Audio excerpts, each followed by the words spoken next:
Nous sommes mardi 12 mai 2020. Bonjour à toutes et à tous et bienvenue dans le Flash sur Culture Télévision.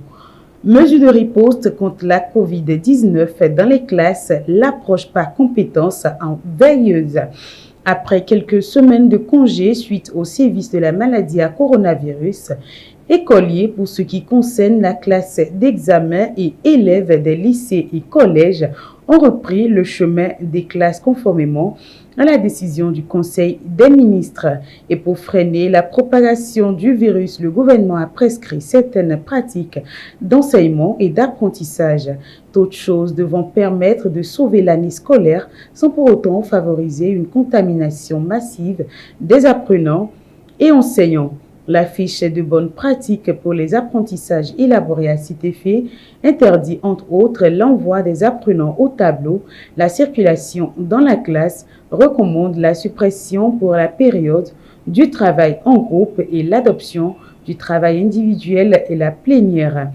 S'il est vrai que ces mesures sont de nature à freiner la propagation du virus, il n'en demeure pas moins qu'elles tranchent nettement avec les pratiques de l'approche par compétence, une approche prônée dans les établissements scolaires du Bénin depuis quelques années et qui consiste en la construction de l'apprentissage autour des aptitudes de l'élève à travers des dispositions particulières des apprenants dans les salles de classe, leur permettant d'échanger facilement leurs connaissances entre eux et du coup se donner les moyens d'avoir de bons résultats. Il est vrai, les nouvelles mesures de riposte contenues dans la fiche de bonnes pratiques pour les apprentissages ne sont que de pratiques temporaires et circonstancielles auxquelles il sera renoncé dès la fin de la crise, mais elles ne seront cependant pas sans incidence sur les apprenants qui peinaient déjà à mettre en œuvre la nouvelle approche à bon escient. Par ailleurs, certaines situations d'apprentissage connaîtront quelques réaménagements compte tenu de la circonstance.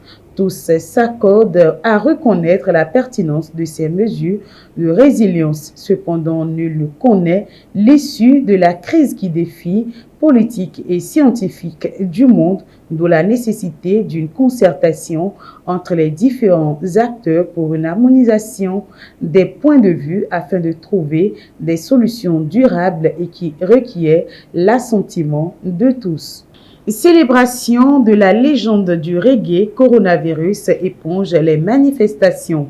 Comme à l'accoutumée, les 11 mai de chaque année sont célébrés avec faste à travers le monde par les fanatiques du rythme reggae, dont le père mondialement connu est Robert Nesta Marley, alias Bob Marley.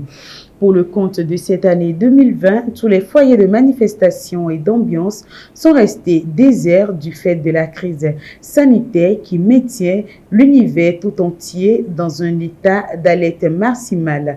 Coronavirus étouffe aussi bien l'ardeur des fidèles de l'obédience Rastafari que celle des profanes et autres amoureux du rythme reggae qui autrefois n'hésitaient pas à répandre leur enthousiasme en ce jour spécial partout où il y a animation. Les podiums et terrasses sont restés sans le moindre mouvement.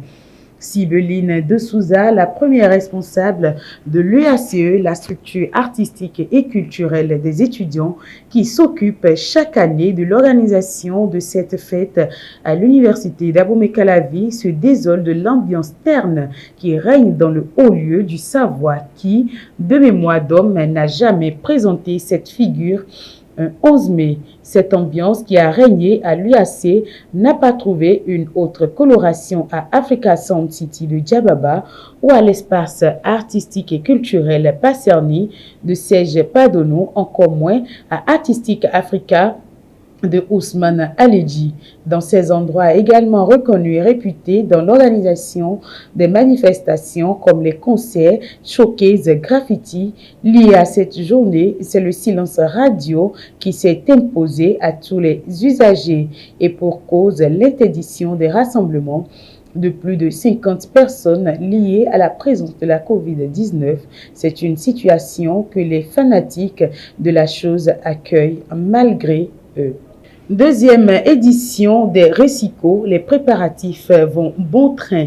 Les rencontres cinématographiques et numériques de Cotonou, Récico, sont organisées une fois par an sous la direction de l'association Maison de la Culture, présidée par Dimitri Fadonougo. Créée en 2015, l'initiative est en train d'être travaillée pour être institutionnalisée afin de disposer d'un statut d'un siège qui sera basé à Cotonou, capitale économique du Bénin. L'ambition de ces promoteurs est d'œuvrer à bénéficier d'une reconnaissance des États africains. Cette manifestation a pour objectif de faire de la destination Bénin une réalité à travers ses spécificités et ses potentialités tant en matière culturelle, artistique, touristique et en particulier du cinéma. Elle vise par ailleurs à faire connaître le cinéma béninois et son interaction avec le cinéma des pays de l'Afrique et de la diaspora.